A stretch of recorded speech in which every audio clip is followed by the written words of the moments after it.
நமச்சிவாய். உலகம் முழுவதும் வாழக்கூடிய நெக்ஸ்ட் ஜென் நேயர்கள் அனைவருக்கும் தாம்பரம் வாராகி ஈசனேஸ் ஜெய் வாராகி, ஜெய் ஜெய் வாராகி. ஆகஸ்ட் மாதம், இந்த ஆகஸ்ட் மாசத்துல முக்கியமா 3 கிரகங்கள் ரொம்ப சிறப்பான இடத்துல இருக்கிறாங்க. மெயின் சூரியன் தன்னுடைய சொந்த வீட்டுல சிம்ம ராசியில ஆட்சி பலம் பெறுகிறார். அங்க பாருங்க, புதன் கேது தொடர்பு. சார், இந்த புதன் கேது தொடர்பு இருந்ததுனாலே கூட சூரியன் சேரும்போது குறிப்பா ஆடிட்டர்ஸ் அந்த மாதிரியான தொழில் செய்யக்கூடியவர்கள், வக்கீல், அட்வொகேட்ஸ் அந்த பிஸ்னஸ் பண்ணக்கூடியவங்க, மார்க்கெட்டிங் பீப்புள்ஸ் மார்க்கெட்டிங் பண்ணக்கூடியவங்க, ஏஜென்சிஸ் வச்சு நடத்தக்கூடியவங்க, அது பொதுமக்கள் தொடர்பு, அரசியல் நண்பர்கள், அரசியல் தலைவர்கள், அரசியல் செய்யக்கூடியவங்க, அதை சார்ந்து தொழில் செய்யக்கூடியவங்க, அரசியலை நம்பி தொழில் செய்யக்கூடியவங்க, அதே போல ஃபார்மா இண்டஸ்ட்ரி. மெயினாக சூரியன் புதன் டாக்டரையே குறிக்கும். அப்போ டாக்டர்ஸ் அந்த தொழில் செய்யக்கூடியவங்க, ஹாஸ்பிட்டல் வச்சு நடத்தக்கூடியவங்க, அது பொண்ணாக இருக்கலாம், பையனாக இருக்கலாம், மருமகனாக இருக்கலாம். ஸோ டாக்டர்ஸ் அந்த பிஸ்னஸ் பண்ணக்கூடியவங்க, ஹாஸ்பிட்டல்ஸ் வச்சு நடத்தக்கூடியவங்க, இல்லைனா உள்நாடு வெளிநாடுகளில் அந்த டாக்டர்ஸ் படிக்கக்கூடியவங்க. அதே போல் இந்த சூரியன் புதன் காம்பினேஷன்ஸ் டீச்சர்ஸ், ப்ரொஃபஸர்ஸ் மெயினாக எல்லா இடத்துலையும், எல்லா டிபார்ட்மெண்ட்லேயும் ஒரு ஹையர் லெவல் வரையிலும் ப்ரொஃபஸராக இருக்கக்கூடியவங்க. அது சயின்டிஸ்டாக இருக்கலாம், இல்லை காலேஜஸாக இருக்கலாம், ஸ்கூலாக இருக்கலாம், ரிசர்ச்சாக இருக்கலாம், ப்ரொஃபஸராக ஐஐடி, ஐஎஸ்ஆர்ஓ, அந்த நாசா அந்த மாதிரி கூட இருக்கலாம். அப்போ அந்த மாதிரியான ப்ரொஃபஸராக இருக்கக்கூடியவங்க, அதே போல் கல்வி நிறுவனங்கள் வச்சு நடத்தக்கூடியவங்க, இவங்க எல்லாருக்குமே இந்த ஆகஸ்ட் மாதம் சிறப்பாக இருக்க போகுது. நல்ல நிலைமையில ஒரு உயர்ந்த மாற்றங்கள் நிகழப்போகுது. செவ்வாய் சுக்கிரன் இரண்டுமே உபயராசியில் இருக்கிறார்கள். செவ்வாய் மிதுனத்திலையும், சுக்கிரன் கன்னிலையும் அப்படியே உல்டாவா மாறி இருக்கிறாங்க. பொதுவா கால புருஷனுக்கு 3 6ஆம் இடத்தில் பகை வீட்டுல போயிட்டு செவ்வாயும் சுக்கிரனும் அமைகிறார்கள். இதுவும் நமக்கு ஒரு நல்ல யோகமா அமைய போகுது, பாசிட்டிவா அமைய போகுது. அப்ப இந்த ஆகஸ்ட் மாதம் உலகம் முழுவதும், நீங்கள் வேர்ல்டு வைடு உலகத்தில் எங்கே இருந்தால், மலேசியாவாக இருக்கலாம், சிங்கப்பூராக இருக்கலாம், அல்லது அரப் கண்ட்ரிஸாக, யுஏஇ போன்ற அரப் கண்ட்ரிஸாக இருக்கலாம், எங்கே இருந்தாலும் சரிதான், யுஎஸ், யூகே, எல்லாருக்குமே எப்படி இருக்குன்னு பார்க்கலாம் பாருங்கள். கடகராசி என்பர்களே, ஆகஸ்ட் மாதம் சிறப்பானதாக இருக்கும். பாருங்க, கடகராசினாலே நம்ம பெஸ்ட்டாக நினைச்சிடுறோம். காரணம் என்னன்னா, அங்க இருக்கக்கூடிய குரு பகவான் ராசியில குரு பகவான் இருக்காரு. அப்ப அங்க இருக்கக்கூடிய குரு சிறப்பா இருப்பாரு. அந்த இடத்த சுத்தமா வச்சுப்பாரு. கடகத்தை நல்லபடியா பார்த்துப்பாரு. குரு இருக்கும் இடம் சிறப்பாகும், பார்க்கும் இடமும் சிறப்பாகும். ஒரு இடத்துல ஒரு குரு உக்காந்துருக்காருன்னா அந்த இடம் ரொம்ப கிளீனா இருக்கும், நீட்டா இருக்கும், ஒரு தெளிவு கிடைக்கும். ஃபர்ஸ்ட் ஒரு கான்ஃபிடென்ட் இருக்கும், ஒரு கிளியர்னஸ் இருக்கும்.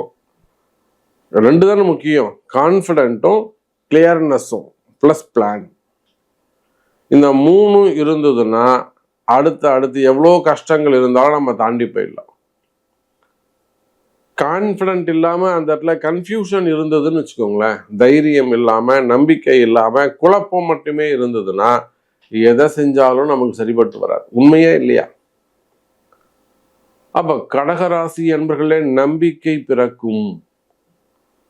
உங்க மனசுல ஒரு நம்பிக்கை இல்லாம இருக்குது, அல்லது ஒரு மனசு ஒரு குழப்பமா இருக்குது, ஒரு டிப்ரெஷனா இருக்குது, ஒரு தூங்காம இருக்கிறது, தூக்கம் வராம இருக்கிறது, ரொம்ப நேரமாய் தூக்குறது, கால் பிரச்சனைகள், பின்னங்கால் பிடிச்சி இழுக்கிறது, நரம்பு பிடிச்சி இழுக்கிறது, இதெல்லாம் சனியுடைய காரகத்துவம்.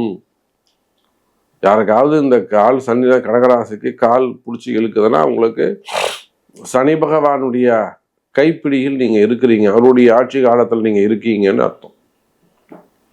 உங்களுக்கு சனி தசை நடக்கலாம், இல்லை சனி புத்தி நடக்கலாம், இல்லை ஏதோ உங்க ஜாதகப்படி சனியுடைய பார்வை அங்கே டச் ஆகலாம், இல்லை கடகராசி உங்க பிறப்பு ஜாதகத்துல சந்திரனோட சனி இருக்கலாம், லக்னத்துல சனி இருக்கலாம், ஏதோ அங்க டச் ஆகுதுன்னு அர்த்தம். சனி பகவானுடைய தொடர்பும் கேது பகவானுடைய தொடர்பும் இருக்குன்னு அர்த்தம். இப்போ ஒரு பெரிய குடும்பங்கள் இருக்கு, கூட்டு குடும்பமா இருக்காங்க, அவங்க அதில் பிரிவு ஏற்படுது. இப்போ நம்ம இந்த ஜெயின் குடும்பங்கள்லாம் பார்த்தீங்கன்னா மேக்சிமம் ஜாயிண்ட் ஃபேமிலியாக தான் இருப்பாங்க. பெரிய பெரிய ஜெயின் ஃபேமிலிலாம் நம்ம பார்க்குறோம். பிஸ்னஸ் பண்ணக்கூடியவங்களா ஜுவல்ஸ் வச்சுருப்பாங்க, ஜுவல்லரி வச்சுருப்பாங்க, இல்லைன்னா ஏதோ ஒரு பிஸ்னஸ் பண்ணுவாங்க.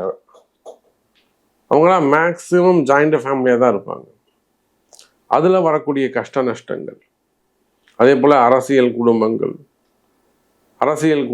சினிமா துறையை சார்ந்த குடும்பங்கள். இப்போ சினிமா துறையில் நம்ம நிறைய உதாரணங்கள் சொல்லலாம். அது என்னவோ அவங்களுக்கு அந்த அந்த ஜாயிண்ட் ஃபேமிலிங்கிறது கடகராசிக்கு அவ்வளோவா ஒத்து வரல. இதுதான் உண்மை. அப்போ சினிமா துறையை சார்ந்த குடும்பங்களாக இருக்கலாம், அரசியல் துறையை சார்ந்த குடும்பங்களாக இருக்கலாம், ஆன்மீகத்தை சார்ந்த குடும்பங்களாக இருக்கலாம், அல்லது பிஸ்னஸ் பண்ணக்கூடியவர்கள், தொழில் செய்யக்கூடிய குடும்பங்களாக இருக்கலாம். குடும்பங்களில் பிரிவுகள் ஏற்படுவது, பசங்க பிரிஞ்சு போகிறது, பையன் அல்லது பொண்ணு மாப்பிள்ளை பிரிஞ்சு போகிறது, இல்லை அவங்க லைஃப்ல ஏதேனும் பிரிவுகள் ஏற்படுவது, வீட்டை விட்டு வெளியில் போகிறது. அப்போ ஒரு மனக்குழப்பம், ஒரு டிப்ரெஷன்ஸ் இருக்குமே. ஆனால் அதெல்லாம் கவலை வேண்டாம். கடகராசி என்பது நான் சொன்ன மாதிரி கான்ஃபிடென்ட் அதிகரிக்கும், தைரியம் அதிகரிக்கும், நல்ல பிளான் இருக்கும். இந்த மாசம் நல்லது நடக்கும். பிரிந்த உறவுகள் மீண்டும் ஒன்று சேரும். ஒரு சில கேள்விகளுக்கு பதில் கிடைக்கும். மெயினாக கடகராசி என்பர்களே, வேலை செய்கிற இடத்துல, தொழில் செய்கிற இடத்துல, வேலைகளிலே உங்களுக்கு வேலை பிடிக்காம இருக்கலாம். நேற்று கூட பார்த்தீங்கன்னாக்கா ஒரு சின்ன பொண்ணு, ஒரு குழந்தை, ஒரு 21 வயசு இருக்கும். பாண்டிங்கில் ஒரு வேலைக்கு போயிட்டாங்க. 2 வருஷம் பாண்டிங்.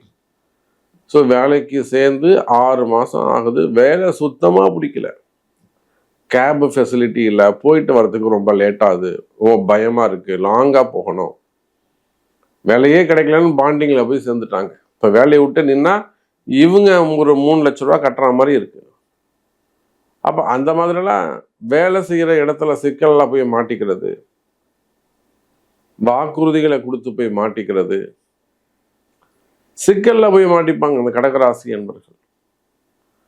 அந்த மாதிரி பலவிதமான கஷ்டங்கள், நீங்கள் குடும்ப பெண்களாக இருக்கலாம், குடும்பத்தில் வரக்கூடிய சிக்கல்களாக இருக்கலாம், அல்லது வெளியில் உங்கள் பசங்களோ அல்லது உங்களுக்கு தெரிஞ்சவங்களோ வெளியில் போய் கஷ்டத்தில் போய் சிக்கலில் போய் மாட்டிக்கலாம். கடன் சுமைகளாக இருக்கலாம், இன்வெஸ்ட்மெண்ட்டாக இருக்கலாம், கடன் சுமைகள், கடன் பிரச்சனைகளாக இருக்கலாம். அப்போ இதெல்லாம் கஷ்டத்தில் இருப்பீர்களேயானால், பிரச்சனைகளில் இருப்பீர்களேயானால் கவலை வேண்டாம் எனதருமை கடகராசி என்பவர்களே. இந்த கிரக அமைப்புகள் சரி கொடுக்கும். அப்போ இதெல்லாம் ஏதாவது செய்ய முடியுமா சாமி? இதெல்லாம் ஏதாவது மாற்ற முடியுமா? ஏதாவது வழிபாடுகளோ, ஏதாவது பூஜையோ, ஹோமமோ, வழிபாடுகளோ ஏதேனும் செய்தால் இது மாற்றம் ஏற்படுமா அப்படின்னு கேட்பீர்களே. ஆனால் அதுக்குத்தானே பரிகாரங்கள், தெய்வங்கள், வழிபாடு. தெய்வம் இருக்கிறதை காப்பாற்றுறதுக்கு தானே. நிச்சயமா நல்ல வழி பிறக்கும், வழிபாடுகள் கை கொடுக்கும். கவலை வேண்டாம் கடகராசி என்பர்கள்.